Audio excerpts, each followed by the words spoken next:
Cyberpunk 2077's Phantom Liberty DLC is highly regarded and helped turn the game's reputation around.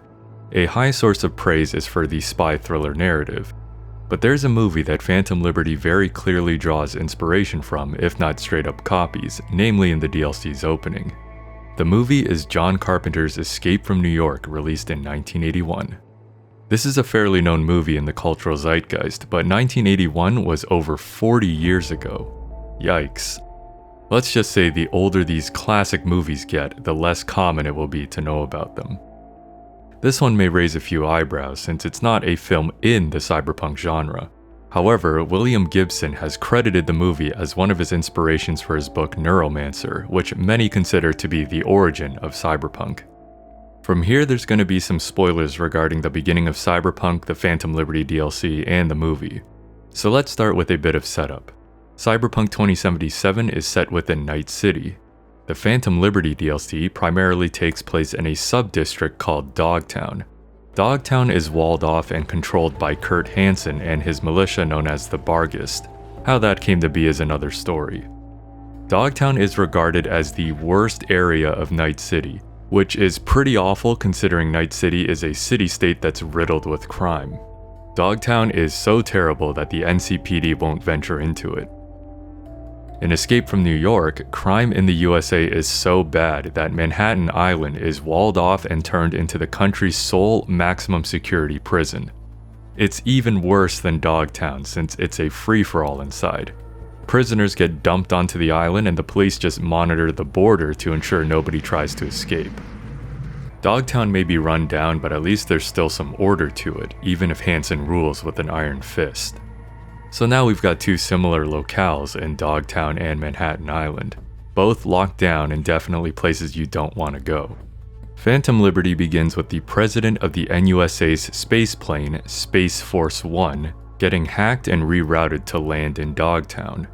As mentioned earlier, Night City at this point is a fully autonomous free city, so the president of the NUSA really has no business being there. Landing in Night City alone is bad, but landing in Dogtown is very bad.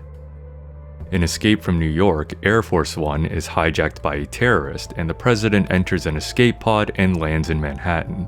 That's kinda similar, but it turns out that Space Force One ends up getting shot down too, so now both presidents are making a crash landing. Now all you need is two schmucks to go and rescue them. Enter V, a mercenary suffering from their mind getting overwritten by an experimental relic they put into their head at the beginning of the game. Songbird, the NUSA president's personal netrunner, contacts V for help. In exchange, she says that she can cure V of the relic situation. With limited leads and time dwindling, V agrees to help. On the flippity flip, enter SD Pliskin, otherwise known as Snake.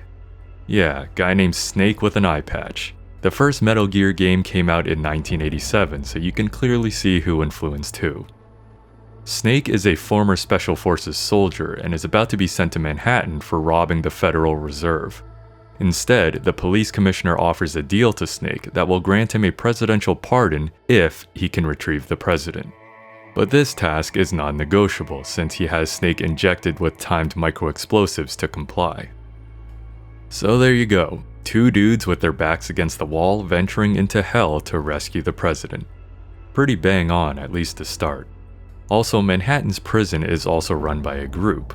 This one is led by a crime boss named Duke.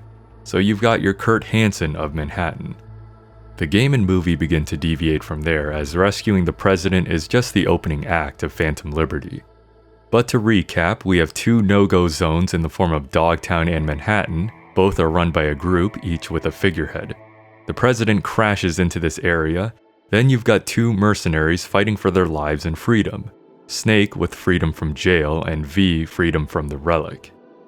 Escape from New York is a very early 80s film and it definitely feels like it from the cinematography to the way the characters talk to the goofy 80s sound effects. You want to see him sprayed all over that map, baby? Where's the president? I swear to God, Snake, I don't know. Don't fuck with me. But if none of that bothers you, then this is a good watch. After all, there's a reason this film left such an impact in entertainment media. That does it for this video. Thanks for watching.